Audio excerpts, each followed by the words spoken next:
सुखदेव गोस्वामी ने। और रास पंचाध्यायी में भी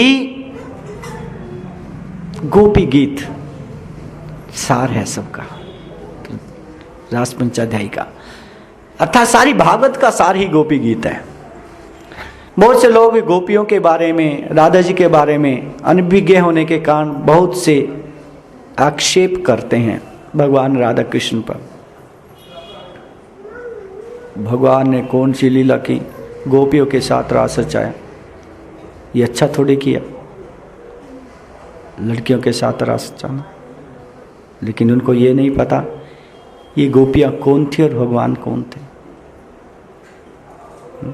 कल्पना करो आपको भगवान के साथ नाचने का मौका मिले, आप चूकोगे? चूकोगे?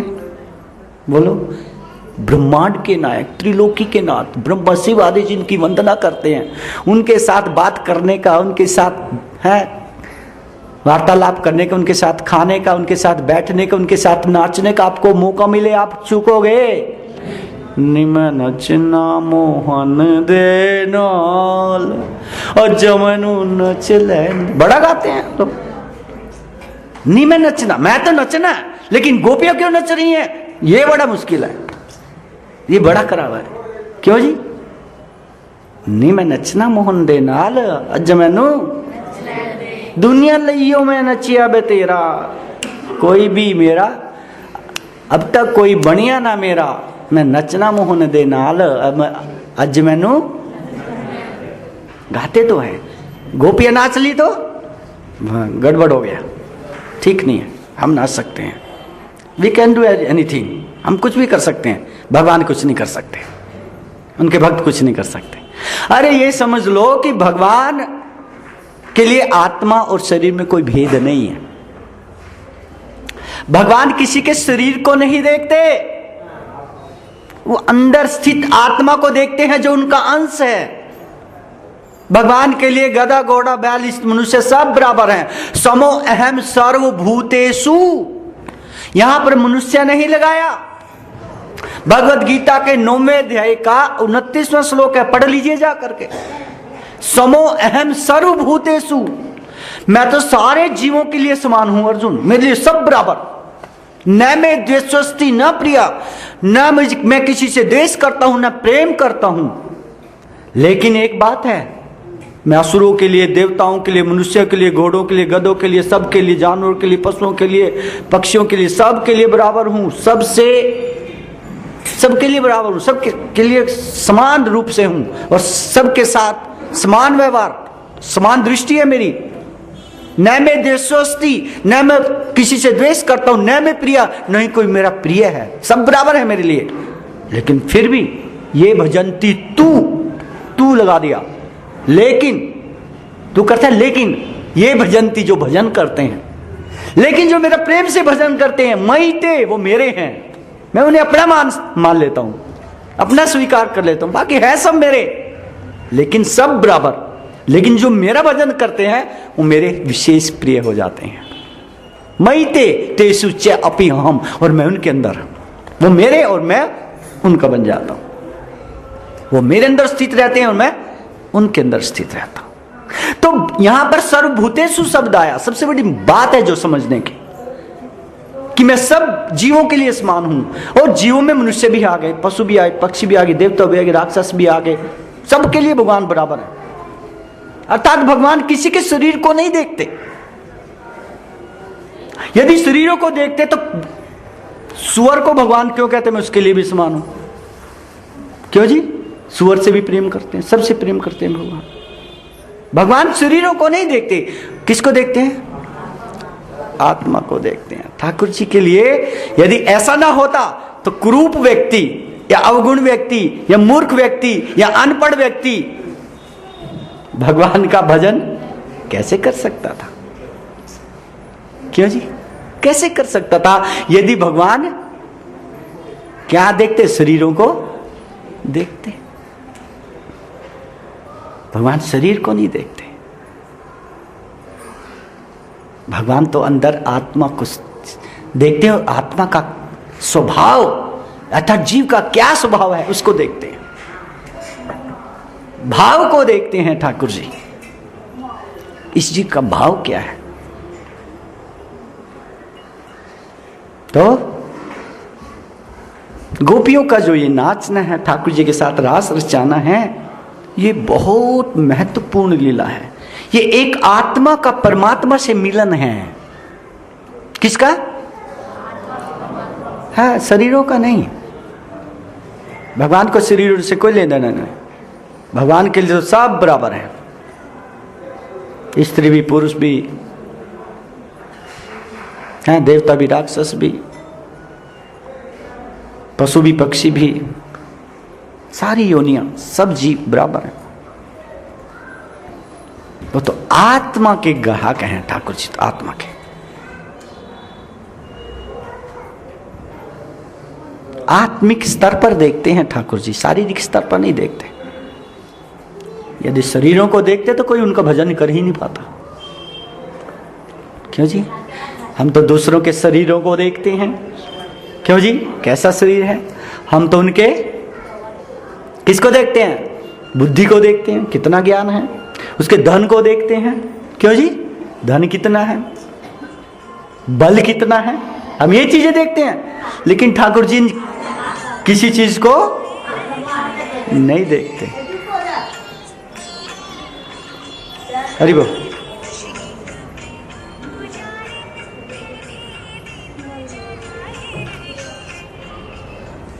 अटेंड कर लो है उधर जाके। हरे कृष्णा कृष्णा कृष्णा हरे हरे, हरे राम राम राम हरे हरे। और फिर बहुत से लोग क्या कहते हैं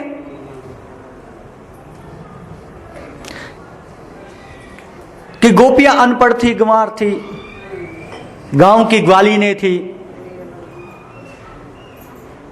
क्यों जी? वो बहक गई। क्या हो गया? बहक गई। लेकिन कैसा है? बिल्कुल भी नहीं, बिल्कुल भी नहीं। गोपियां जितना कृष्ण को जान चुकी थी, और कितनी उम्र थी गोपियों की बता आपको? सारी कोई भी 10-12 साल से ऊपर की नहीं थी, समझ रही हो? लेकिन छोटे 10-12 साल के बच्चे, वो गोपियां भी जितनी कृष्ण को जान चुकी थी, बड़े बड़े ऋषि महर्षि भी नहीं जान पाए थे। अटेंड कर लो भाई इस फोन को, मेरे को जरूरी फोन है। हरि प्रभु अटेंड करो। हरे कृष्णा कृष्ण कृष्ण हरे हरे, हरे राम राम राम। क्या? जितनी गोपियां जान चुकी थी कृष्ण को, कोई भी नहीं जान पाया। आप कहेंगे क्या प्रमाण है? ये गोपी गीत प्रमाण है। ये गोपी गीत प्रमाण है। गोपी गीत के मैं कुछ श्लोक पे आज चर्चा करना चाहूंगा, कुछ श्लोकों को आपको समझाना चाहूंगा। गोपी गीत कहता गया कितना महान है। सबसे पहला श्लोक है गोपी गीत का, जयति तेधिकम। हमने भी गाया है, जयति तेधिकम जन्मनाम व्रजा श्रयत इंदिरा सस्वदत्र ही दैत दृश्यताम दीक्षुतावका त्वयि धृता सवा त्वाम विचिन्वते। ये पहला श्लोक। क्या कह रही है गोपियां? गोप्या उच्चुः। श्लोक शुरू होते हैं गोपी गीत के, गोप्या उच्चुः। उच्चुः करता कहना, गोपियों ने कहा। किस समय कहा? जब भगवान श्री कृष्ण गोपियों के साथ रास रचा रहे थे, नाच रहे थे, तो हर एक गोपी को लगा कि कृष्ण मेरे ही साथ हैं। एक बात समझिएगा, भगवान से बढ़कर कोई महान नहीं हो सकता। एक योगी भी केवल 9 रूप धारण कर सकता है। एक है पूर्ण योगी कितने रूप धारण कर सकता है? बोलो। हाँ, 9। लेकिन भगवान श्री कृष्ण ने कितने रूप धारण किए थे पता? रास रचाने के समय में करोड़ों रूप धारण किए थे, करोड़ों रूप, करोड़ों कृष्ण बने थे। और ये सिर्फ ब्रज की गोपियां ही नहीं थी। जैसे भगवान श्री कृष्ण ने रात को 12 बजे बंसी बजाई अपनी बंसीवट में, तो वो बंसी सारे ब्रह्मांड में फैल गई। जहां जहां भी प्रभु के भक्त थे, चाहे वो शिव जी थे, चाहे वो अन्य देवलोकों में गोपियां थी जो भगवान की भक्त थी या भक्त रह चुकी थी, या जिन्होंने वरदान लिए थे पिछले समय में, सबके हृदय में हलबल मच गई। हे श्याम तेरी बंसी कमाल कर गई, निक्के निक्के न्याणों को भी निहाल कर गई। सबके जितने भी भक्त थे सबके हृदय में टंकार मारी और सब बौखला गए। सब उस बंसी की आवाज को सुनते ही किधर से आ रही थी भाग पड़े। चाहे वो देवलोक में थे, ब्रह्मलोक में थे, चाहे शिवलोक में थे, चाहे प्रताल लोक में थे, जितने भी भगवान के भक्त थे सारे के सारे आ गए। सब गोपियां बन के आ गए। इसलिए एक गोपी नहीं, करोड़ों करोड़ों गोपियां थी। भोलेनाथ को भी लगा मैं तो वंचित रह जाऊंगा, भगवान की बंसी बज गई है, रास रचाने वाले हैं वो भी आ गए। लेकिन क्या हुआ, रास में प्रवेश नहीं है, बिना गोपी बने। अब वास्तव में इस कौन जो है गोपी भाव में है। क्या किस में है? इस कौन की जो भक्ति है गोपी भाव की भक्ति है। यहां मुझे नहीं रखे जाते। क्या? क्योंकि हम गोपी भाव में भजन करते हैं। हम भगवान के अर्थात दासियां हैं, आत्मिक स्तर पर दासियां हैं। अच्छा, आत्मा चाहे स्त्री के शरीर में हो चाहे पुरुष के शरीर में हो, आत्मा तो स्त्रीलिंग में। किसमें बोलो? हाँ, ये तो थोड़ा चोला थोड़ा डिफरेंट हो गया। अंदर तो एक है सब कुछ। क्यों जी? अंदर तो हाँ, कार जो है वो अलग अलग होगी, इंजन एक ही है। क्यों जी? कार के मॉडल अलग अलग हो गए लेकिन इंजन एक ही है। हमारा इंजन, शरीर का इंजन आत्मा, ठीक है, ये तो स्त्रीलिंग में है। ये भगवान का अंश होने के कारण ये क्या है, ये भगवान की सेवा करना इसका अधिकार है। सेवा भगवान का अंश, मम एव अंश, अर्जुन ये आत्मा मेरा अंश है। और अंश का अर्थ होता है सेवा करना, अंशी की जिसको अंश है। ये हाथ शरीर का अंश है तो हाथ का कार्य है कि शरीर के लिए कार्य करे, तब तो इसका लाभ है, अन्यथा ये बेकार है। ऐसे ही आत्मा भगवान का अंश है तो आत्मा का फर्ज है, आत्मा का कर्तव्य है कि किसकी सेवा करे? भगवान की सेवा करे, तब तो प्रसन्न है। ये हाथ का ही मैंने नहीं सेवा करनी है तो लटक जाएगा, दरंग मार जाएगा, अपने लिए भी दुखी, शरीर के लिए भी दुख। आत्मा यदि सेवा नहीं करेगी खुद भी दुखी रहेगी और दूसरों को भी दुख देगी। इसलिए मानव जीवन का परम लक्ष्य है भगवान की सेवा करना, और सेवा को ही भक्ति बोला जाता है। ध्यान दीजिए, सेवा और भक्ति में कोई फर्क नहीं है। क्यों? क्योंकि भज धातु जिससे भक्ति बना है, भजन बना है, इसका अर्थ ही सेवा है। संस्कृत वर्ड है भज, भज करता है सेवा करना। तो जब हम कहते कि भजन करो तो उसका अर्थ है सेवा करना। क्यों? क्योंकि बिना सेवा के हम किसी का प्रेम प्राप्त बोलो नहीं कर सकते। सेवा के द्वारा आप किसी का भी प्रेम प्राप्त कर सकते हैं, किसी का भी। लेकिन बिना सेवा के आप बातें बातें बगा रहे हो, और सेवा बोलो पति का ही पत्नी का धर्म पत्नी बना दो मेरे लिए थोड़ा सा। महाराज आज नहीं बच सकता, अब तो मैं घूमने जा रही हूं, मेरा टाइम तो किसका हो गया? मार्केटिंग का हो गया। किसका हो गया? हाँ, this is time for marketing. I can't cook for you, नहीं पका सकती।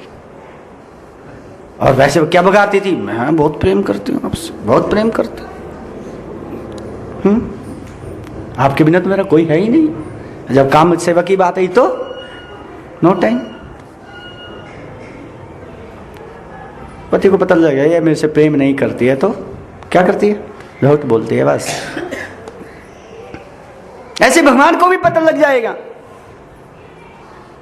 जो भक्त कहते हैं हम सेवा करते, हम भक्त हैं भक्त हैं भक्त हैं, लेकिन सेवा बोल दो नहीं करते, पता लग जाएगा। ए बस बातों नहीं है, बातों नहीं, ये भक्त बोल दो, हाँ ये भक्त नहीं है।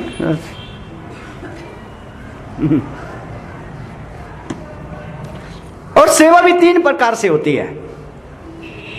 सेवा किसी की भी 3 प्रकार से कर सकते हैं, मन से, वाणी से, शरीर से। मन से, वाणी से और शरीर से। तो जब हम मन से भी, वाणी से भी, शरीर से भी भगवान की सेवा करते हैं, उसी का नाम भजन है, उसी का नाम भक्ति है। There is no other method to serve anyone. अन्य कोई प्रकार है ही नहीं सेवा करने का। या तो मन से कर सकते हैं, वाणी से कर सकते हैं, शरीर से कर सकते हैं। मन से वाणी क्या? भगवान का चिंतन। मन का कार्य क्या है? चिंतन करना। क्यों जी? मन से भगवान का चिंतन करो, वाणी से भगवान का कीर्तन करो, गुणगान करो, कथा करो, जाप करो, और कर्म शरीर से भगवान के लिए कार्य करो। मनसा वाचा कर्मणा केवले ही इंद्रियरपि योगिनः कर्म कुर्वन्ति संगम त्यक्त्वात्म शुद्धये। गीता के 5वें अध्याय के 11वें श्लोक में भगवान से इस बात को कहते हैं। भगवान श्री कृष्ण कहते हैं भक्त होते हैं कायेन मनसा बुद्धिया, शरीर से, मन से और वाणी से, बुद्धि से, सब किसके लिए कार्य करते हैं? भगवान के लिए कार्य करते हैं, मेरे लिए कार्य करते हैं। 5वां अध्याय 11वां श्लोक गीता। तो 3 प्रकार है सेवा के। मन से भगवान का चिंतन, वाणी का कार्य क्या? बोलना। बोले किसके लिए? बोल दो, भगवान के लिए। और तीसरा बचा शरीर। शरीर से कार्य करें किसके लिए? तो इसको बोलते पूर्ण भक्ति, इसको बोलते पूर्ण भक्ति, इसको बोलते भजन। समझ रहे हैं? तो प्रिय भक्तों, गोपियां इस बात को जानती थी। जैसे ही गोपियों ने क्या किया, बंसी की आवाज को सुना, रात के 12 बजे भगवान ने जब बंसी बजाई वन से, सारी भाग पड़ी उठ के। सब जो सो रही थी वो भी उठ के भाग पड़ी, और जो दूध पिला रही थी बच्चों को, वो भी बच्चों को दूध पिलाता छोड़ करके भाग पड़ी। कोई पतियों की सेवा करी तो पत्नियों की सेवा करके छोड़ करके भाग पड़ी। जो जिस हालत में थे सब भाग पड़े। क्यों? कोई कहेगा क्यों? पतियों की सेवा छोड़ करके, बच्चों की सेवा छोड़ करके। वाई? क्योंकि गोपियां इस भौतिक शारीरिक स्तर पर थी ही नहीं। उद्धव आए थे, इसका प्रमाण मिलता है। उद्धव को भगवान ने भेजा था, जाओ उद्धव, मेरी गोपियों को समझा के आओ, वो मेरे विरह में रोती रहती है, तुम उनको समझा के आओ, तुम बहुत बड़े ज्ञानी हो। उद्धव को इतने बड़े ज्ञानी थे कि शिक्षा किससे ली थी पता? देवताओं के गुरु बृहस्पति जी से शिक्षा ली थी उन्होंने।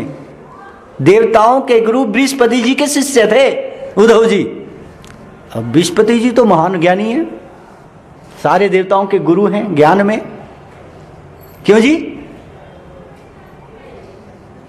तो उनको भेजा, जाओ तुम ब्रह्म का सारा ज्ञान जानते हो, जाओ ब्रह्म का ज्ञान दे के आओ, उनको समझा के, मेरी भक्ति से हटा के, मेरी चिंतन से हटा के उनको शांत करके आओ। उद्धव गए, उद्धव ने बड़ा ज्ञान दिया। देखो भगवान कहां नहीं है? अरे वो तो कण कण में समाया है। वो निराकार, निर्विकार, अनिर्देश्य है, अक्षरम, वो तो सब जगह है। अरे किसके लिए रो रही हो तुम? अपने हृदय में उस निर्विकार, निराकार ब्रह्म का ध्यान करो, तुम्हारी सारी अशांति चली जाएगी। कौन समझा रहे हैं? बोल दो। बड़ा ज्ञान दिया, वो तो हमारा विषय नहीं है अभी, वो तो एक पूरा ही चैप्टर है उद्धव के ज्ञान का। तो हमारा तो आज का रास का विषय है, विशेष करके गोपी गीत है आज का विषय है। तो गोपी ने कहा, हे उद्धव, तुम्हारा भगवान कहां है? तो कहां नहीं हो तो सब जगह है, सब जगह है। अच्छा सब जगह है? कहते हाँ। अच्छा क्या खाता है? अरे क्या खाता है? वो तो निराकार है, ब्रह्म है, वो तो निराकार है वो। अच्छा खाता नहीं तुम्हारा ब्रह्म कुछ भी? कहते नहीं। तो क्या देखता है? वो देखता है आंखें। कहते उसकी आंखें थोड़ी, वो निराकार है। निराकार का मतलब जिसका आकार ही नहीं है, सब जगह व्याप्त है। निराकारवादी 99% अभी भी संसार में। प्रभुपाद जी कहते थे 99% अभी भी भक्त तो शुद्ध भक्त, कृष्ण भक्त तो बहुत कम है, 1% है संसार में। बाकी सारे 99% क्या बनेंगे? निराकारवादी, जो अपने आप को ज्ञानी बोलते हैं। ज्ञानी निराकारवादी होते हैं ज्यादातर। जो ज्ञान मार्ग से चलते हैं वो ज्ञानी क्या? निराकारवादी।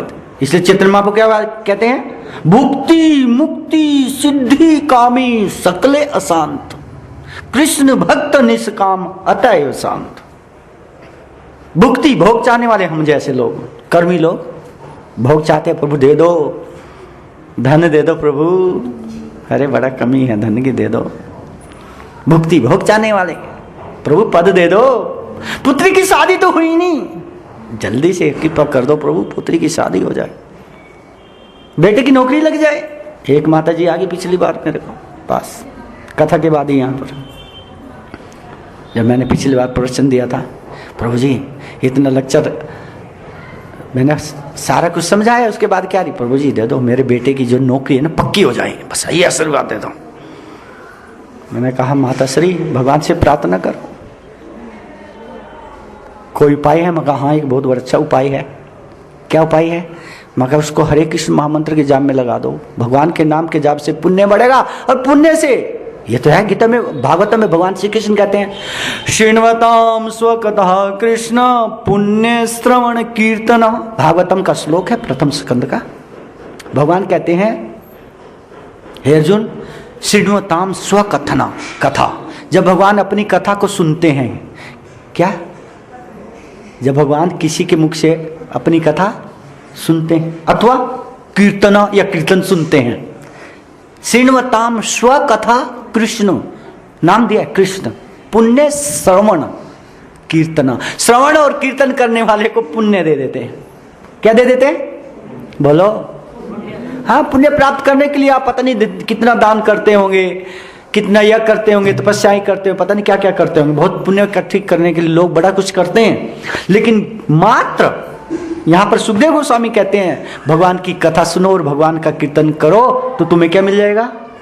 बोल दो, बड़ा आसानी से पुण्य मिल जाएगा। और एक बात और है, सबसे बड़ी बात, इस संसार का सबसे बड़ा नियम, जब आपके जीवन में पुण्य आते हैं तो सब प्रकार की खुशहाली आएगी, और जब आपके जीवन में इस जन्म के या पूर्व जन्म के पाप आ जाते हैं तो देखते देखते आपकी सब कुछ आपसे छीनता चला जाएगा। बड़ा प्रयास कर लेना, दिन रात भागना, दौड़ना, मेहनत करना, सब जीरो हो जाएगी, सब बेकार, सब निकल जाएगा हाथ से। प्रयास करने के बाद भी हमने बहुत लोग देखे हैं महाराज। मैं कहा हाँ क्या हुआ?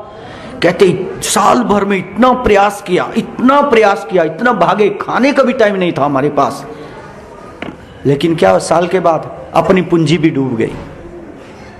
50 लाख रुपए लगाया था, अपना लगाया था 50 के, क्या 75 लाख चला गया, 25 के और कर्जदार। और दिन रात मेहनत किया, दिन रात मेहनत किया, सोए भी नहीं अच्छी तरह से, किसी तरह से क्या करें धन कमा ले, लेकिन उल्टा हो गया।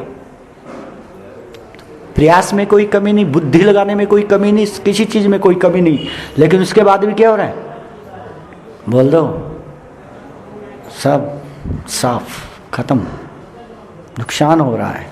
क्यों? जब पाप कर्म आएगा जो मर्जी कर लेना, कुछ बचा नहीं पाओगे। जब पुण्य आएगा तो थोड़ा सा भी कार्य करोगे तो बस लाभ ही लाभ होगा, सब कुछ आता चला जाएगा।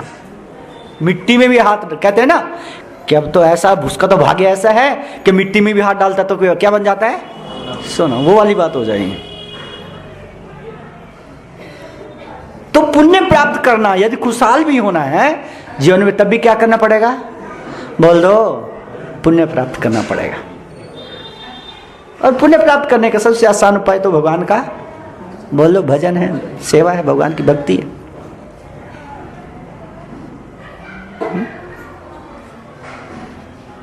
हरे कृष्णा कृष्णा कृष्णा हरे हरे, हरे राम राम राम हरे हरे। पता नहीं, मैं जब प्रवचन करता हूं तो मुझको एक के बाद एक सिद्धांत याद आते हैं, थोड़ी थोड़ी बात पे थोड़ा सिद्धांत वो जरूर आते हैं। गोपियां क्या कर रही थी बताओ, उद्धव से बातें कर रही थी। क्या कर रही थी, क्या पूछा, क्या पूछ रही थी, बोलो, आपकी IQ चेक कर लें। क्या कर रही थी, क्या पूछ रही थी, क्या खाता है और क्या देखता है, क्या बोलता है वो, है क्या बोलेगा, वो निराकार है, अंतर्यामी है, सब जगह व्याप्त है। लेकिन गोपिया क्या बोली, हे उद्धव, हमारा कन्हैया तो खाता भी है, मांग मांग के खाता है, हमसे माखन मांग के खाता है। क्या बोलती हैं, हमारा तो कन्हैया, बोल दो, हाँ, और वो बोलता ही नहीं है, ऐसा बोलता है कि हम उसके ऊपर रीझ जाते हैं। इतना मधुर बोलता है। इसी गोपी गीत का 8वां श्लोक, मधुरया गिरा वल्गुवाक्यया बुध मनोज्ञया पुष्करे क्षणा। मधुर है गिरा, अरे उसकी वाणी तो बड़ी मधुर है, ऐसा बोलता है कि रस घोलता है कानों में, बस ऐसा बोलता है कि सब उसके ही हो जाते, भूल ही जाते, कुछ सब कुछ भूल जाते हैं। और तू कहते तेरा परमात्मा कुछ बोलता ही नहीं। हमारा कन्हैया तो ऐसा बोलता है कि हम उसके ऊपर प्राण न्यौछावर करने तक है हो जाती है। तुम कह रहे हो देखता नहीं, हमारा कन्हैया तो ऐसे देखता है, यदि उसने एक तिरछी चितवन कर दी तो बस हम मर मिटती हैं, गई बस खत्म। हमारे एक आचार्य बोलते हैं कि सारे महाभारत का युद्ध 2 बातों पे लड़ा गया। कितने बातों पे, 2 बातों पे लड़ा गया। एक है भगवान श्री कृष्ण की मनोहर मुस्कान। क्या, हाँ, ठाकुर जी की मुस्कान इतनी सुंदर है, बस ठाकुर जी ने थोड़ा सा मुस्कुराया, मान लो अर्जुन लड़ रहा था, बाण मार रहा था, और ठाकुर जी ने देखा ये तो भीष्म पितामह तो हैवी है, क्या है, बड़ा भारी है अर्जुन के ऊपर, तो ठाकुर जी ने थोड़ा सा मुस्कुरा दिया। और जैसे ही भीष्म पितामह ने क्या देखा, ठाकुर जी मुस्कुरा रहे हैं, वो भूल गए बाण चलाना, गए खत्म, भूल गए। अर्जुन ने धन धना धन धना धन धन धना धन धन धन धराशायी, जिसको भी देखा वह भूल गया सब कुछ करना। ऐसी मनोहर मुस्कान। और दूसरी तिरछी चितवन, आंखें बड़ी ठाकुर जी की जबरदस्त है, बस एक तरफ घुमा दी तो बस खत्म, आदमी घायल कर दिया। क्यों जी, फिर नहीं गया काम से, क्यों जी, जिसने बस एक बार ठाकुर जी ने जिसकी तरफ देख लिया और आंख में आंख मिली तो बस खत्म, गया, हो गया, उसी का हो गया। बहुत सी कहानी यहां। एक बार ठाकुर जी की नजर पड़ेगी जिसके ऊपर, कायल, भूल गया सब कुछ, संसार को ही भूल गया। बस एक बार ठाकुर जी ने थोड़ा सा तिरछी नजर से देखा और वो सैनिक देखता ही रह गया कन्हैया को, और अर्जुन ने साफ कर दिया। हरे कृष्णा कृष्णा कृष्णा हरे हरे, हरे राम राम राम। अरे वो तो ऐसे देखता है कि हमारे मनों को ही ले जाता है। उधो मन ना भय 10-20, हे उधो, हमारे पास 10-20 मन नहीं है तेरे की तरह। एक ही था सो गयो श्याम संग, एक ही था वो तो श्याम लेके गया, चला गया उसके साथ में। को आराधे तेरो ईश, अब तेरे निराकार ईश्वर का कौन ध्यान करे, हमारे से नहीं होता। हमारा कन्हैया तो सब कुछ करता है हमारे लिए, बोलता भी है, चलता भी है, और कभी कभी तो हाथ पकड़ के ले जाता है, चलो वंशीवट में नाचते हैं। तो कहते वो चलता ही नहीं है, बोलता ही नहीं, खाता नहीं। समझ रहे ना? ऊधो सूधो हो चलो, ऊधो तो सीधा हो गया। अरे जो गति इस, जो स्थिति इन गोपियों की है वो तो मैं करोड़ों जन्मों तक भी नहीं प्राप्त कर सकता। इनको तो कृष्ण ही कृष्ण दिखाई देते सब जगह, कृष्ण के अलावा तो कुछ सोचते नहीं, बोलते नहीं, देखते ही नहीं है। ऐसी स्थिति तो किसी की भी नहीं हो सकती। इसलिए वो तो चरणों में लेट गया, लोटपोट हो गया और अक्षमा मांगते हुए गोपियों के चरणों की धूल की कामना करता है। कौन? बुद्धो। वहीं से गया था, भगवान ने कहा था जाओ जल्दी से उसको सुनको, कि बस समझा के, बड़ा ज्ञानी हो ना, समझा के 2-3 दिन में ही आ जाऊंगा। और 2-3 दिन में आना था, 6 महीने वहीं लगा दिया। समझाने में 2-4 दिन लगे, उसके बाद समझने में तो महीनों लग गए। क्या समझने में महीनों, गोपियों को समझने में 9 महीनों लगे, 5-6 महीने लग गए। और जब गोपियों का संग किया तो बस याद आ गया, समझ में आ गया कि इनसे बढ़ करके कृष्ण का भक्त कोई नहीं है, कृष्ण की भक्ति ही सारा है। वहीं से लेटर लिखा, प्रभु मैं तो अपने आप को बड़ा ज्ञानी समझता था, लेकिन आपकी गोपियां तो महान ज्ञानी, इनसे बढ़कर तो कोई ज्ञानी है ही नहीं। बस यदि कुछ देना चाहते हैं तो इन गोपियों के चरणों की रज बना दीजिएगा, बस, और कुछ नहीं, ताकि ये चले और उनकी उठती हुई पदों से उठती उनकी रज मेरे मस्तिष्क पर पड़ जाए और मैं क्या हो जाऊं, इनका सेवक बन जाऊं, इनका दास बन जाऊं, इन जैसा भक्त बन जाऊं आपका। हरे कृष्णा कृष्णा कृष्णा हरे हरे, हरे राम राम राम हरे। तो गोपियां सारी ब्रह्मांडों से आई थी और भगवान ने एक पॉइंट पे, अभी बोल रहा हूं मैं, एक पॉइंट भी स्टार्ट नहीं कर पाया हूं। क्या? कि भगवान ने बांसुरी बजाई, सारे ब्रह्मांडों से गोपियां आई और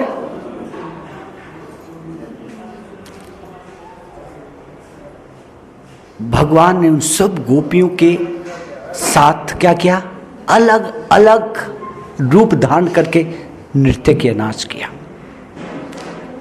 करोड़ों रूप धारण किए भगवान श्री कृष्ण, ये भगवान के अलावा कोई नहीं कर सकता। करोड़ों रूप कोई नहीं धारण कर सकता, केवल भगवान।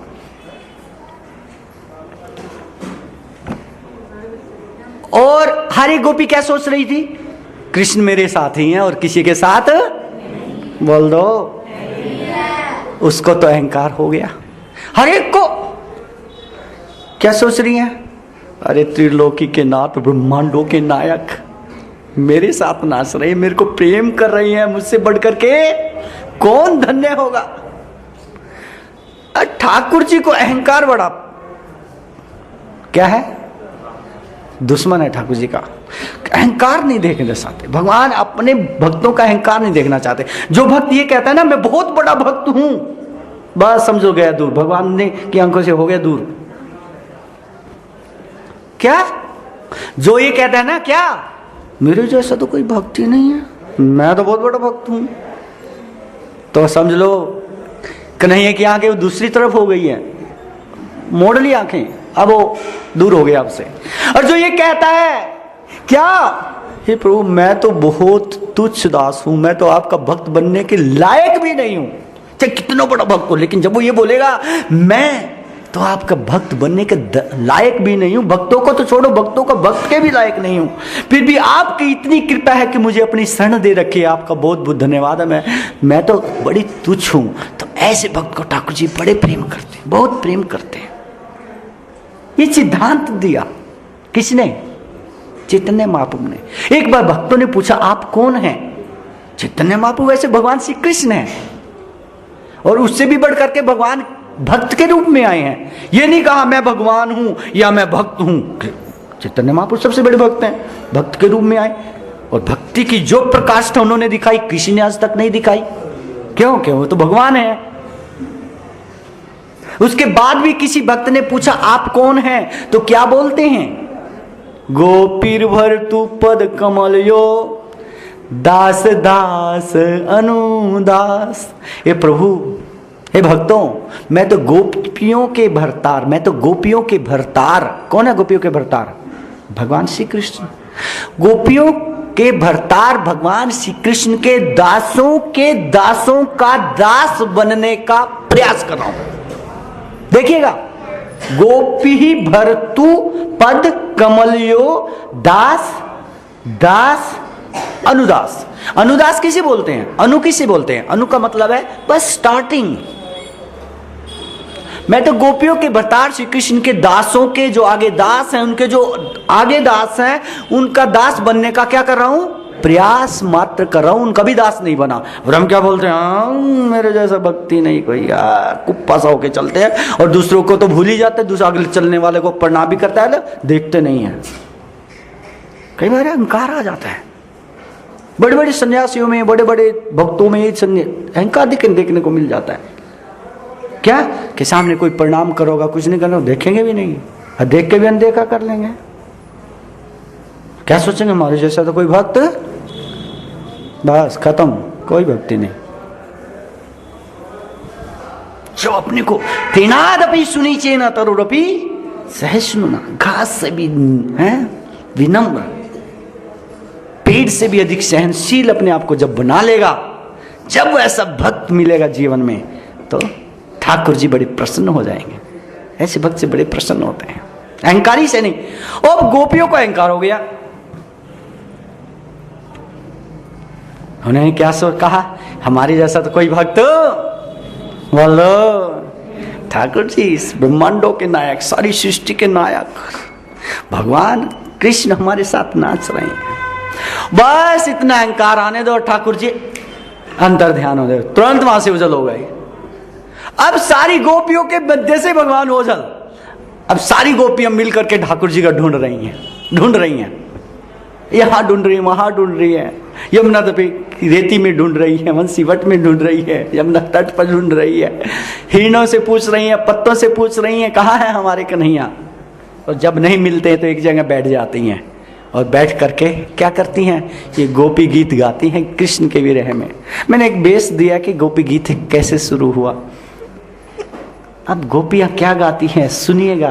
कृष्ण के प्रति उनका क्या भाव है। क्या वो अनपढ़ गंवार ग्वालिने हैं? क्या बहकी हुई गोपियां हैं? क्या साधारण सी हैं ग्वालिने हैं, गांव की हैं बालिकाएं हैं साधारण सी? नहीं, गोपियां इस गोपी गीत से पता लगता है कि कृष्ण के बारे में सब कुछ जानती थी, सब कुछ, कि वो परब्रह्म है, उनसे बढ़कर कोई नहीं है। वो पूर्ण ज्ञान में स्थित थी, तभी कृष्ण के साथ ऐसा व्यवहार कर रही थी, कृष्ण के साथ नाच रही थी, कृष्ण के साथ बातें करती थी, कृष्ण के साथ क्या करती थी? नाचती थी, कृष्ण को दर्शन के लिए तरसती रहती थी। इस गोपी गीत में लगभग सभी कुछ आ जाता है। सबसे पहला श्लोक क्या कह रहा है? जयति ते अधिकम, आपकी बहुत अधिक जय हो। जयति जय हो, ते आपकी, अधिकम का अर्थ है बहुत अधिक। हे प्रभु आपकी बहुत जय हो। क्यों जय हो? जन्म ना व्रजा, कि आपने हमारे व्रज में क्या लिया है? जन्म लिया। हे प्रभु आपने हमारे व्रज में जन्म लिया है, इसलिए आपकी बहुत बहुत जय हो। आपकी जय हो प्रभु, आपकी जय हो। श्री राधा कांत भगवान की, भगवान की जय करनी चाहिए। तो गोपियां सिखा रही हैं कि सब भक्तों को भगवान की क्या करनी चाहिए। तो वो क्या कह रही है कि हे प्रभु, आपने हमारे व्रज में जन्म लिया, इसलिए आपकी क्या बहुत जय हो। किसी गोपी ने पूछ लिया, आप सब कृष्ण की जय कर रही हो, आप सब क्या कर रही हो, कन्हैया की जय कर रही हो, जय करने का कुछ कारण है? जन्म में ब्रज ले ले, जन्म में ब्रज तो सभी लेते हैं, हमने भी ब्रज में जन्म लिया, आप लोगों ने भी ब्रज में जन्म लिया, हमारे पतियों ने भी, हमारे भाइयों ने, सब ने तो ब्रज में जन्म लिया, तो उसमें जय करने वाली कौन सी बात हो गई? आपने ब्रज में जन्म लिया इसलिए आपकी बहुत, सबने तो जन्म लिया, हमारी भी जय होनी चाहिए। गोपी, दूसरी गोपी बोली तो मेरी भी जय करो। वो उसमें क्या, वो तो भाव में थी ना। तो सारी गोपियां क्या बोली, ऐसा कि नहीं, हमने भी जन्म लिया, हमारे भाइयों ने, पतियों ने, यहां वहां सब ने ब्रज में जन्म लिया है, उनकी हम जय नहीं कर रही हैं, लेकिन कन्हैया की ही जय कर रही हैं। इसका कारण है हमारे पास। अरे क्या कारण है? कारण दे रही हैं गोपियां। श्रयत इंदिरा सस्वत अत्र ही। श्रयत इंदिरा, श्रयत का अर्थ है निवास करना, श्रयत निवास करना, इंदिरा का अर्थ है लक्ष्मी जी, भाग्य की देवी लक्ष्मी जी, धन की देवी लक्ष्मी जी। श्रयत इंदिरा, शाश्वत, शाश्वत का अर्थ है शाश्वत रूप से, शाश्वत, शाश्वत रूप से। अत्र का अर्थ है यहां, ही का मतलब निश्चित रूप से। श्रयत इंदिरा शाश्वत अत्र ही, अत्र ही का मतलब यहां, इस ब्रज में। अत्र का मतलब ब्रज के लिए आ रहा है, ही का मतलब निश्चित रूप से, निश्चित रूप से इस ब्रज में। हे कन्हैया, तुम्हारे जन्म लेने से ऊपर से, कहां से, वैकुंठ से लक्ष्मी जी आकर शाश्वत निवास करने लगी है। लाइन समझ में आ रही है ना, बड़ी क्लियर है। क्यों? श्रयत इंदिरा शाश्वत अत्र ही, शाश्वत रूप से वैकुंठ से आकर के लक्ष्मी जी निवास करने लगी है। क्यों करने लगी है? क्योंकि आपने, बोल दो, ब्रज में जन्म लिया। और हम लोग जन्म ले रहे हैं, ये ले रहे हैं, वो रहे हैं, बच्चे ले रहे हैं, हमारे भाई ले रहे हैं, क्या लक्ष्मी जी थोड़ी आई हमारे लिए? किसके लिए आई? बोलो, अपने प्रभु के लिए, अपने स्वामी के लिए यहां आई, उनका संग करने के लिए शाश्वत रूप से निवास करने लगी। अर्थात गोपियां कहती है कि हमारे व्रज में किसी चीज की कमी, अब धन धान्य से पूर्ण है हमारा व्रज, लेकिन किसके कारण से? क्योंकि प्रभु आपने, कन्हैया आपने व्रज में जन्म लिया, और आपके जन्म लेने के कारण लक्ष्मी जी ने यहां पर अपना स्थायी निवास स्थान बना लिया, इस व्रज को। तो गोपियां जानती है ना कृष्ण को, कृष्ण कौन है। ये तो पहला श्लोक है, इसमें तो थोड़ी सी झलक मिलती है। आगे चलते हैं, दूसरा श्लोक क्या कह रहा है। शरदुदास ये साधु जात सरसी जोदरा श्री मूसा दृशा। समय का पाबंदी है क्या? बंद कर दो, बोल दो। कितने भक्त सुनना चाहते हैं? हाथ उठाओ। जो सुनना चाहते हैं ऐसे हाथ उठाओ, दोनों हाथ। धन्यवाद। सभी अच्छे श्रोता हैं, श्रोता नहीं है, श्रोता है। गुड। तो दूसरे श्लोक में कहते शरद उदास ये साधु जात सत। शरद का अर्थ है ऑटोमन सीजन। ऑटोमन सीजन को हिंदी में बोलते हैं पतझड़। शरद पतझड़ ऋतु। उदासये, उदासये का मतलब है सरोवर। शरद उदासये, पतझड़ ऋतु में। कल्पना कर रही हैं गोपियां, देखिए कल्पना कर रही हैं। भक्त कल्पना करते हैं भगवान के विषय में कि भगवान क्या करें, क्या खाते हैं, क्या सोचते हैं, जब सामने नहीं होते। तो गोपियां क्या कर रही हैं? कल्पना कर रही हैं। कहते शरद उदासये पतझड़ ऋतु में बहुत सुंदर सरोवर हो। साधु जात सत, साधु करते बहुत सुंदर, जात सत करते उत्पन्न, बहुत सुंदर सरोवर में उत्पन्न, बहुत सुंदर उत्पन्न हो। क्या? सरसीज। सरसीज किसको बोलते हैं? कमल को। सरसीज उदरा, उदरा का मतलब मध्य में। पतझड़ ऋतु में एक सरोवर के मध्य में उगे हुए बहुत सुंदर पुष्प, कमल, कमल पुष्प की सुंदरता को भी आपकी सुंदरता मात कर रही है। श्री मूसा, श्री का मतलब सुंदरता, मूसा का अर्थ है मात दे रही है, दृशा का मतलब झलक। आपके मुख कमल की सुंदरता की झलक ग्रीष्म पतझड़ ऋतु में किसी सरोवर के मध्य में उगे हुए बहुत सुंदर कमल पुष्प की सुंदरता को भी क्या कर रही है? मात कर रही है। यहां पर पतझड़ ऋतु लगाया है। क्यों? क्योंकि यदि बसंत के सीजन में तो कमल सब जगह दिखाई देंगे, कोई ध्यान नहीं देगा, सब जगह कमल है। लेकिन पतझड़ ऋतु में किसी को बहुत सुंदर कमल देखने को मिले तो एकदम से क्या हो जाएगा? अट्रैक्टिव हो जाएगा। एक किला दिखा दे रहा है और बहुत सुंदर है, और पतझड़ ऋतु में फूल दिखाई दे, कितना मनोहर लगता है। तो उससे भी अधिक सुंदरता किसकी है? आपके मुख कमल की है, आपके हैं सुंदरता की। हरे कृष्णा कृष्णा कृष्णा हरे हरे, हरे राम राम राम। सरद उदास ये साधु जात सत, सरसी जोदरा सरिस सरसिज उदरा श्री मुसा दृशा। और क्या कह रहे हैं? सूरतनाथ थे, ते करता है आपके, सूरतनाथ करता है ओ लॉर्ड ऑफ लव, हे प्रेम के देवता, हे प्रेम के देवता सूरतनाथ ते करता है आपकी अशुल्क दासी का, निशुल्क दासियां हैं। हे प्रेम के देवता, हम तो आपकी क्या है? निशुल्क दासियां, ऐसी दासियां जो आपसे कुछ नहीं चाहती लेकिन आपकी सेवा चाहती हैं, आपसे प्रेम करती है, केवल आपकी सेवा चाहती हैं, आपसे कुछ नहीं चाहती। ऐसा कोई नौकर मिलेगा जो कहे आपसे कुछ नहीं चाहिए, बस आपकी सेवा चाहिए? कोई मिलेगा? संसार में ढूंढने से भी नहीं मिलेगा। यहां तो पैसे देके भी सेवक नहीं मिलते हैं। क्या? घरों में माताएं कहती है कोई सेवक करने है, कोई काम करने वाली मिल जाए, लेकिन मिलती नहीं है, पैसे देके भी नहीं मिलती हैं। लेकिन गोपियां क्या कह रही हैं? अशुल्क ते अशुल्क दासी का। हे प्रभु, हम तो आपकी ऐसी दासियां हैं जिन्होंने अपना मन तन वाणी धन सब कुछ आपके लिए समर्पित कर दिया, कुछ अपने पास नहीं रखा है और आपसे कुछ चाहती भी नहीं है।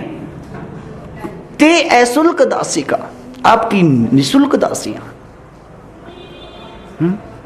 वरद, वरद निध नता, वरद का अर्थ है वरदान देने वालों में अग्रगण्य हो आप। अब कृष्ण को क्या कह रही है? वरदान देने वाला कह रही है। निध नता, आप हमारा वध क्यों कर रहे हैं?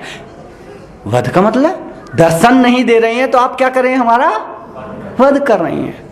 वरद निध नता, आप तो वरदान देने वाले हैं, लेकिन वरदान न देकर के आप क्या कर रहे हैं? हमारा बोल दो वध कर रहे हैं। किसी ने पूछा कैसे कर रहे हैं? कि दर्शन नहीं दे रहे हैं इसलिए वध कर रहे हैं, इसलिए वध कर रहे हैं।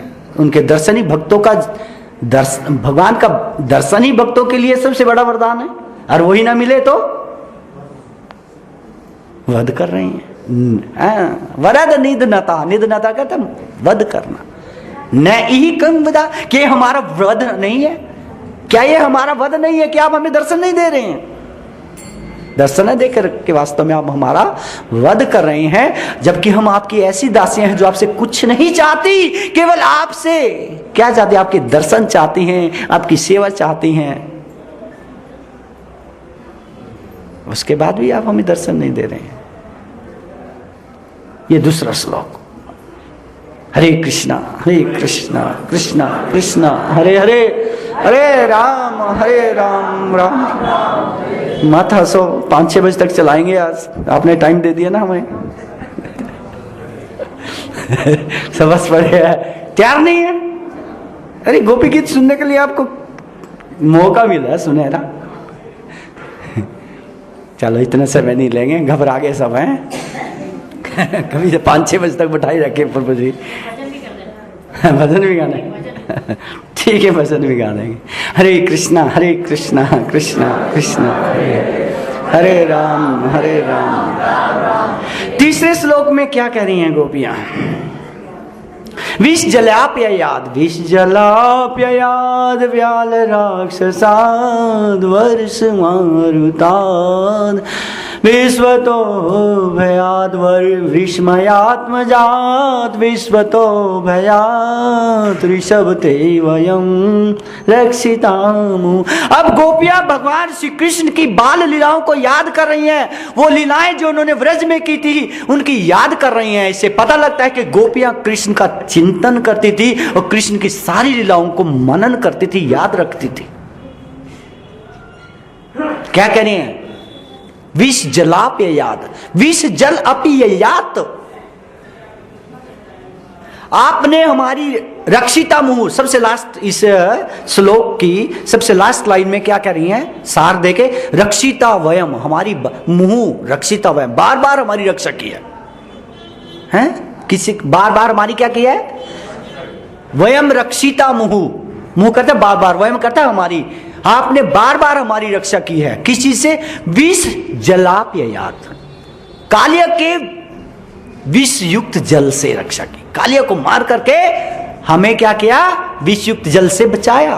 कई बार विष युक्त जल पी करके बच्चे मर गए थे, उनको भी कृष्ण ने जिला दिया। मरे बच्चों को कृष्ण ने जिलाया था कई बार। तो विष जलाप्ययात, विष युक्त जल से आपने हमारी रक्षा की। व्याल राक्षसाद, व्याल का अर्थ है भयानक, व्याल का अर्थ है अजगर। अजगर के रूप में जो महाभयानक अघासुर आया था, उस राक्षस से आपने हमारी रक्षा की। व्याल राक्षस से, अघासुर राक्षस से हमारी रक्षा की। वर्ष, भयानक वर्षा से।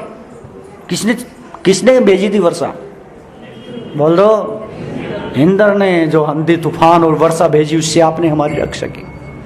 वर्ष मारुताद, एक असुर आया था जिसका शरीर नहीं था, अंधड़ के रूप में, तृणावर्त नाम था, उससे हमारी रक्षा की। गोपियां याद कर रही हैं कृष्ण की दया को, कृष्ण की लीलाओं को याद कर रही। वर्ष मारुताद, वैद्युतानलात, वैद्यु करता बिजली से, भयानक बिजली किसने गिराई? इंद्र ने। उसने, इंद्र ने क्या सोचा? अरे इस कन्हैया ने क्या उठा लिया? गिरिराज उठा लिया। मेरी वर्षा तो कोई काम नहीं कर रही है, लेकिन बिजली तो इसको, सारे पर्वत को बोल दो साफ कर देगी। देखता हूं कैसे बचाता है ये कन्हैया, कैसे बचाता है। ओ जबरदस्त, जितनी भयानक बिजली थी इंद्र के पास छोड़ दी। और भगवान को पता लग गया ये तो सारे, ये बिजली जो क्या कर देगी? इस गोवर्धन को उड़ा देगी, नष्ट कर देगी, जला देगी। तो भगवान श्री कृष्ण ने अपने सुदर्शन चक्र को क्या कर दिया? इशारा कर दिया, खत्म कर दो इस बिजली को। और सुदर्शन चक्र तुरंत प्रकट हुआ और सारी बिजली को खा गया, सब उड़ा गया। सुदर्शन चक्र ने खत्म कर दिया। इंद्र धरा का धरा गया, देखता रह गया, कुछ नहीं हुआ। तो वर्ष मारुता वैद्युतानलात, बहुत भयानक बिजली से रक्षा की। वृष्मयात, वृष्मयात्म जात, वृष का अर्थ है बैल के रूप में असुर आया था, उससे रक्षा की वृष। और मैं आत्मजात, मैं का अर्थ, मैं दानव बहुत बड़ा शक्तिशाली था। मैं आत्मजात, आत्मजात का अर्थ है पुत्र। मैं दानव का पुत्र बड़ा शक्तिशाली था, उसको भी भगवान कृष्ण ने मार दिया है। वृष में आत्मजात, विश्व तो भयात, जो सारे विश्व के लिए संकट बन गया था, भयभीत करने वाला बन गया था, ऐसे मैं दानव के पुत्र से भी आपने हमारी रक्षा की। ऋषभ ते वयम रक्षिता वयम मुहु, ऋषभ करता है हे वीरों में श्रेष्ठ, हे ऋषभ, हे वीरों में श्रेष्ठ, हे हीरो ऑफ द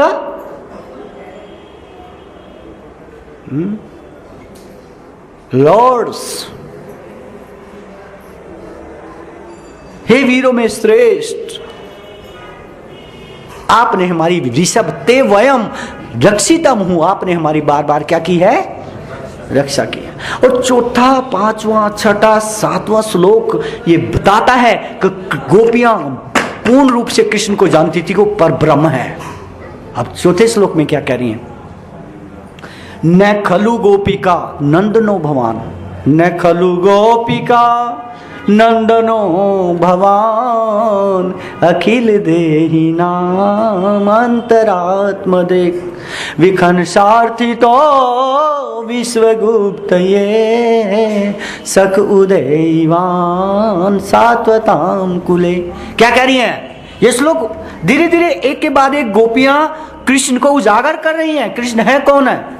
एक के बाद एक श्लोक में कृष्ण की महानता का वर्णन आ रहा है। अब यहाँ चौथे श्लोक में गोपियां बड़ा सुंदर, बड़े काफी खुल के बोल रही हैं, बता रही हैं कृष्ण है कौन। न खलु, न करता नहीं, खलु करता निश्चित रूप से, निश्चित रूप से नहीं है। क्या नहीं है? गोपिका नंदन, गोपिका के नंदन भगवान आप, हे प्रभु आप निश्चित रूप से ब्रज की गोपिका यशोदा के नंदन नहीं है, यशोदा के लाल नहीं है, यशोदा के पुत्र नहीं है। न खलु गोपिका नंदनो भवान, भगवान करता है आप, हे प्रभु आप निश्चित रूप से यशोदा गोपी के पुत्र नहीं है। तो किसी ने पूछा तो कौन है, कौन है फिर ये? अरे सब जानते हैं ये तो यशोदा के पुत्र हैं, नंद के नंदन है, नंद यशोदा के पुत्र हैं। और तुम सारी गोपियां कह रही हो कृष्ण जो है, कन्हैया जो है नंद यशोदा का पुत्र, हाँ गोपी यशोदा का पुत्र नहीं है। क्या बक रही हो, पागल हो गई हो? एक गोपी ने पूछा। सारी गोपियां बोलती पागल नहीं है, तू पागल हो गई है। क्यों? कहती ये गोपी यशोदा का पुत्र है ही नहीं, निश्चित रूप से नहीं है। तो फिर बताओ कौन है? तो गोपियां कहती हैं अखिल देहि नाम अंतरात्म दृक्, ये तो अखिल जीवधारियों के, अखिल देहि नाम, देहि नाम कहते देहधारी, अखिल का मतलब असंख्य, अनंत, अनंत अर्थात जितनी भी आत्माएं हैं, जीवधारी हैं संसार में, त्रिलोकी में जितने भी जीवधारी हैं, जितने भी देहधारी जीव हैं, सबके अंतरात्मा कहते हैं हृदय में। जितने भी देहधारी जीव हैं सबके हृदय में स्थित, सबके दृष्टा परमात्मा है। ये तो क्या कह रही है? अंतरात्मा दृक्, दृक् कहते हैं दृष्टा, सभी देहधारियों के हृदय में स्थित उनके कर्मों के दृष्टा परमात्मा है ये कृष्ण। ये गोपिका यशोदा के पुत्र नहीं है, ये तो परम परमेश्वर सभी जीवों के हृदय में स्थित है। सबके दृष्टा कौन है? परमात्मा है, परमात्मा। तो गोपी ने तुरंत पूछ लिया तो क्यों आए हैं, कैसे आ गए यहां पर? ये त्रिलोकी के नाथ परमात्मा कैसे आ गए, जो सबके हृदय में निवास करते हैं, व्रज में कैसे आ गए? कौन खींच के ले आया इनको यहां पर, किस कारण से आ गए? तो कहते विखन सार्थितो, विखनसा अर्थितः, विखनसा करता है ब्रह्मा जी, अर्थित करता है प्रार्थना। ब्रह्मा जी की प्रार्थना पर आई। गोपियां कह रही है किसकी प्रार्थना पर आई? बोल दो। विखनसा अर्थितः, ब्रह्मा जी की प्रार्थना पर आए ये तो हमारे व्रज में। और दूसरा कारण विश्वगुप्त, ये विश्व की रक्षा के लिए आए हैं। ब्रह्मा जी की प्रार्थना पर सारे विश्व की बोलो रक्षा के लिए ये हमारे ब्रज में जन्म लिया है। वास्तव में ये तो सब जीवों के हृदय में स्थित, अंतरात्मा में स्थित परमात्मा है। ये यशोदा गोपी के पुत्र नहीं है, ये तो ब्रह्मा जी की प्रार्थना पर सारे विश्व की रक्षा के लिए यहां प्रकट हुए हैं हमारे मध्य में। समझे? विखनसा अर्थिता विश्व गुप्तीय सख उदयवान। सख का अर्थ है सखा। ये जो हमारे सखा है ये साधारण नहीं है गोपी, ये तो अंतरात्मा सबके हृदय में स्थित परमात्मा भगवान है। सख उदयवान, उदयमान का मतलब प्रकट हुए हैं, ये हमारे व्रज में प्रकट हुए हैं। सात्वताम कुले, इस सात्वत कुल में हम पर कृपा करने के लिए प्रकट हुए हैं। बताओ आप गोपियां क्या अनपढ़ थी, मूर्ख थी, नहीं जानती थी कृष्ण को? बोलो बोलो, नहीं जानती थी? सब कुछ जानती थी, इसलिए हमेशा ललायित रहती थी कृष्ण। कृष्ण जैसे व्रज में जाते थे, ब्रज से जाने लगते थे, सारी गोपियां कृष्ण का दर्शन करने के लिए खड़ी हो जाते थे, झुंड की झुंड लगा करके। और जब तक वापस नहीं आते थे उस रास्ते की तरफ निहारती रहती थी। ये गोपी गीत में कह रही है, आगे आएगा एक्सप्लेनेशन। जब आज तो मैं पूरा गोपी गीत नहीं सुना सकता आपको, आपका एक्सप्लेनेशन दे सकता 2-4-5 लोग बस।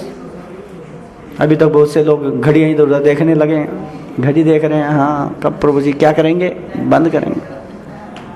हरे कृष्णा कृष्णा कृष्णा हरे हरे, हरे राम राम राम। 5वें श्लोक में क्या कहती हैं?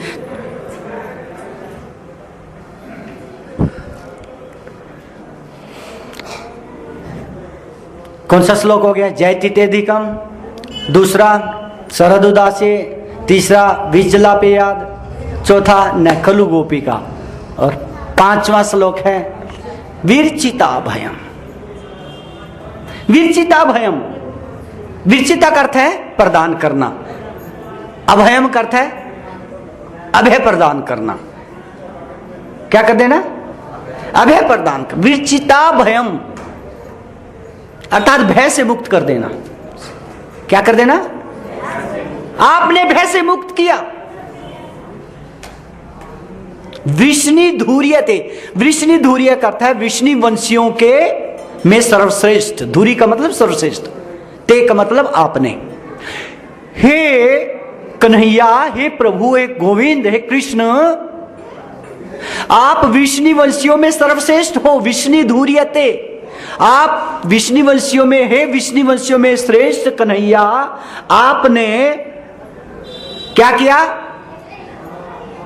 भय से मुक्त किया। गोपी ने पूछा किसने, किसको कर दिया, किसको भय से मुक्त किया? तो अगली लाइन में कहती हैं गोपियां, चरणम ईयुषाम, चरणम ईयुषाम संसृते है भयात।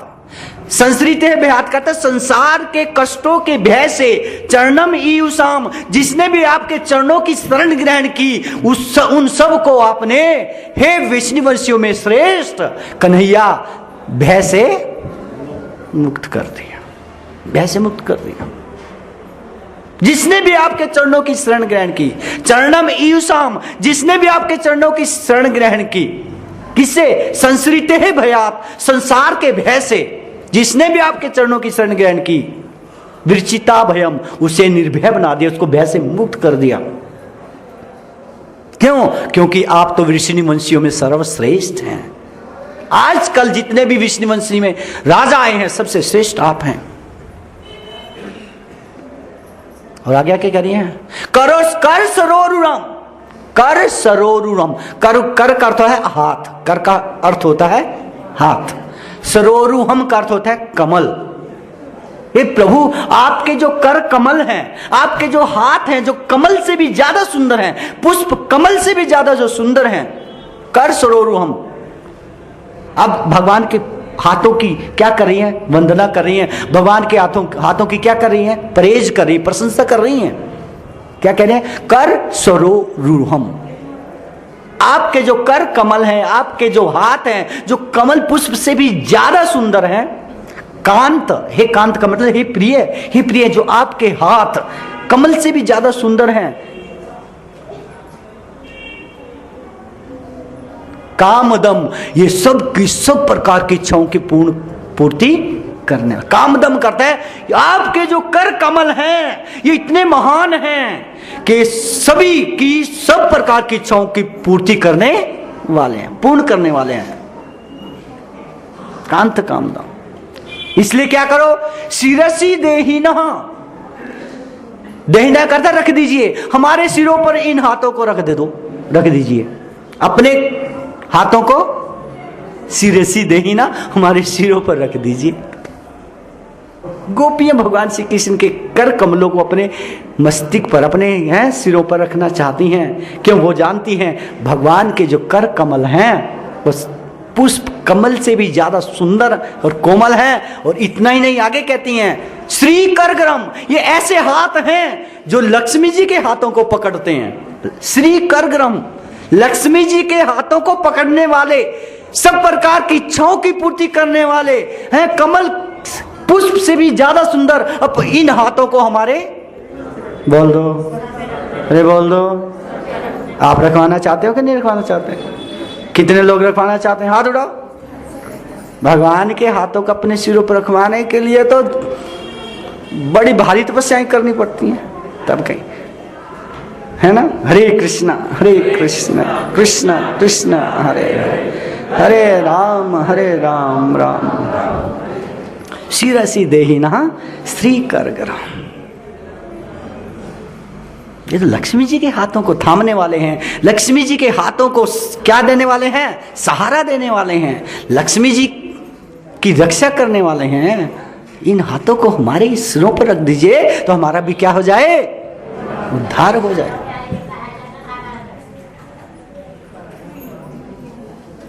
अब बताओ, गोपियां अनपढ़ है, मूर्ख है, नहीं जानती कृष्ण को? बोल दो, सब जानती हैं। हरे कृष्णा कृष्णा कृष्णा हरे हरे, हरे राम राम राम हरे हरे। आगे सुनना चाहते हो या बंद करूं? हैं?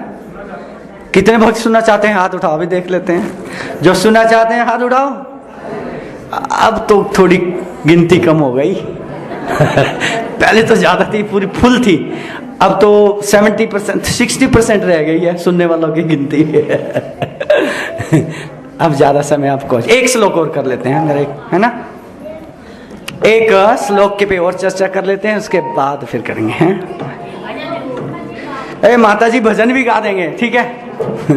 हरे कृष्णा कृष्णा कृष्णा हरे हरे, हरे राम राम व्रज जनार्तिहन वीर्योषिता निज जना समान ध्वंसन स्मिता भज सखे भवत किंक्री शमनो जल रुहाननम चारुदर्शय। आहा, अब गोपी का प्रार्थना कर रही हैं, क्या कह रही हैं? चारुदर्शय, हमें शीघ्र दर्शन दो प्रभु, शीघ्र दर्शन। चारु करते बहुत शीघ्र, दर्शय करते दर्शन दो, हमें शीघ्र दर्शन दो, हम आपके दर्शन के बगैर नहीं रह सकती। जैसे चैतन्य महाप्रभु ने कहा, क्या कहा? किसी को याद है वो श्लोक? चैतन्य शिक्षाष्टम का श्लोक चैतन्य महाप्रभु कुछ ऐसा ही बोलते हैं, क्योंकि वो गोपी के अवतार हैं, राधा के अवतार हैं, राधा भाव में आए हैं, तो चैतन्य महाप्रभु ने ऐसे ही कुछ कहा था। किसी को याद है?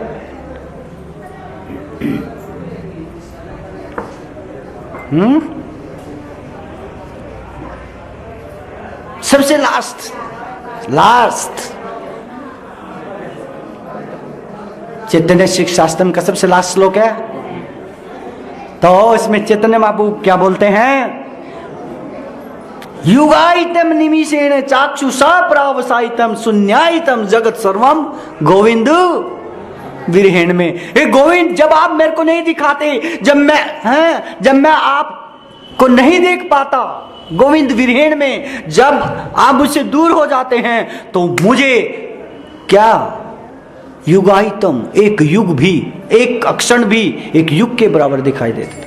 युगाइतम निमिषेण, निमिषेण का मतलब है आंख पलक झपकने में जितना समय लगता है उसको निमिषेण कहते हैं। अथवा एक कमल के पत्र में एक सुई से छेद करने में जितना समय लगता है उसको क्या बोलते हैं? निमिष बोलते हैं। एक निमिष का समय भी मुझे एक युग के बराबर दिखाई देता है जब आप मुझे दिखाई नहीं देते। मैं आपकी से दूर हो जाता हूं, आपकी भक्ति से दूर चला जाता हूं। गोपियां भी यही कह रही, चारू दर्शिया, हमें शीघ्र क्या दो, दर्शन दो। और श्लोक कैसे बोलती हैं, इस प्रकार से, ब्रज ब्रज जनार्ति हन, ब्रज जन आरती हन। मैं बिल्कुल संक्षेप आपको एक एक वर्ड के बता रहा हूं ताकि आपको क्या हो, समझने को प्रॉब्लम ना हो। एक एक वर्ड का हिंदी बता रहा हूं। ब्रज जन आरती, आरती का अर्थ है दुख कष्ट, हन का मतलब हन खत्म कर देना। ब्रज जन आरती हन क्या अर्थ हुआ, आप तो ब्रज के जनों के कष्टों को क्या करते हो, नष्ट कर देते। हे ब्रज के जनों के कष्टों का हरण करने वाले ब्रज जनाति हम वीर योषितम, हे स्त्रियों के hero, hero of the women. योषितम कहते हैं ब्रज की गोपियों के हीरो, महान नायक।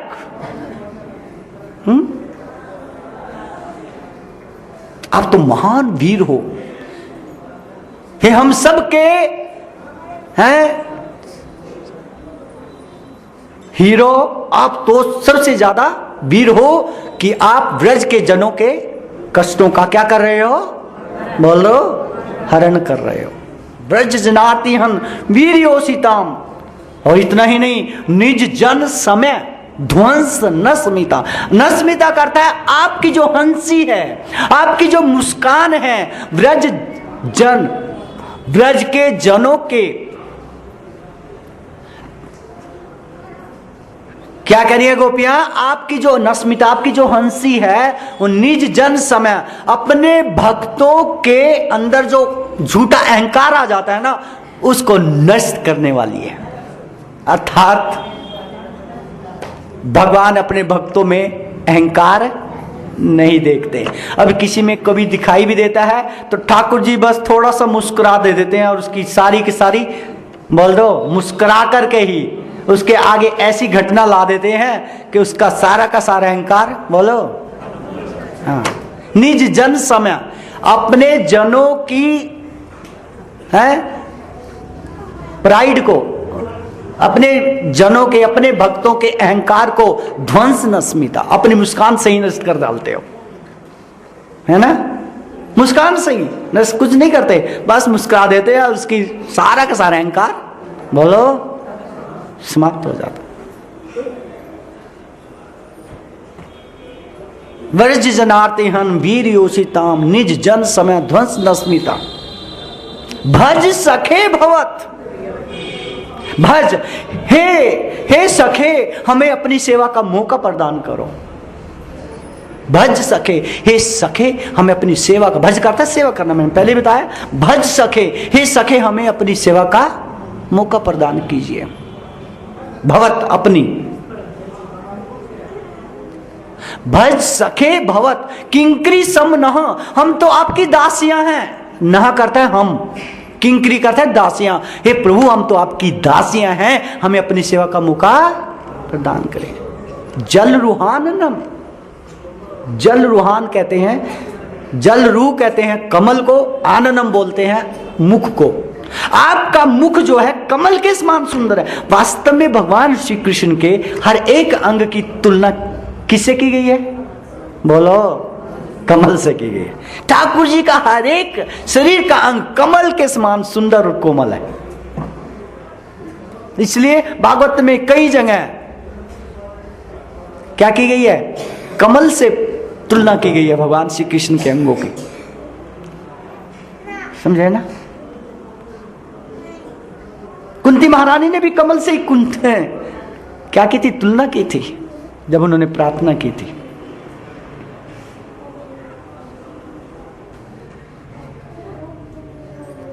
जल रूहाननम, हे प्रभु, आपका जो मुख कमल है, ये तो कमल पुष्प के समान बहुत सुंदर है। चारुदर्शिया, ऐसे सुंदर मुख कमल के हमें बहुत शीघ्र क्या दो, बोल दो, दर्शन दीजिएगा चारों दर से। अब तो सबका चेहरे ढीले पड़ गए, सब कोई सो रहा है तो कभी कोई इधर उधर देख रहा है, सब ढीले हो गए। सुनने का उत्साह सारा ढीला हो गया। क्यों? क्योंकि वो देख रहे हैं 3 बजने वाले हैं। हरे कृष्णा कृष्णा कृष्णा हरे हरे, हरे राम राम राम। बोलो और सुनाऊं? हंसने लगे। अब कोई नहीं कह रहा है, अब सब हंसने लगे। इसका मतलब कोई नहीं सुनना चाहता। कितने भक्त सुनना चाहते हैं? बोलो।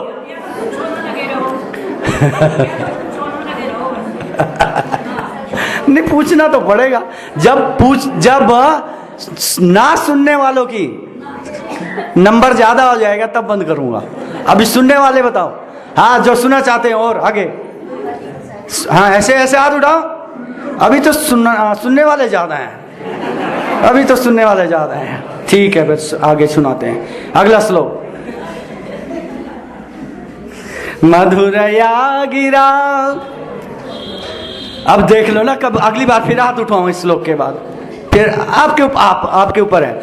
मधुरया गिरा वल्गुवाक्यया बुद्ध मनो गया पुष्करे क्षण विधि करीरिमा वीर मुह्यति अदर्शी दुना अप्यायसस्मना। मधुरया गिरा, आपकी वाणी इतनी मधुर है प्रभु, बस हम उसका वर्णन ही नहीं कर सकते।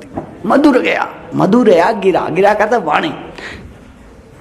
आपकी वाणी बहुत मधुर है। कई लोग बहुत सुंदर बहुत मधुर बोलते हैं और कई इतने कर्कश बोलते हैं कि दन बदन को आग लग जाती है। और कईयों की वाणी इतनी मधुर होती है कि मन शांत हो जाता है। तो ठाकुर जी के बारे में गोपियां कह रही हैं मधुर है। आ गया माताओं बात करने शुरू करते, फिर बंद करता हूं मैं, छोड़ो। हरे कृष्णा कृष्णा कृष्णा हरे हरे, हरे राम अब कोई रुचि नहीं है। ठीक है, अब थोड़ा 5 मिनट का कीर्तन करेंगे उसके बाद। ठीक है, अगली बार फिर देख लेंगे कभी। अब आपको ज्यादा समय हो गया तो आपका रुचि नहीं रही तो हम भी क्या सुनाएं बिना रुचि।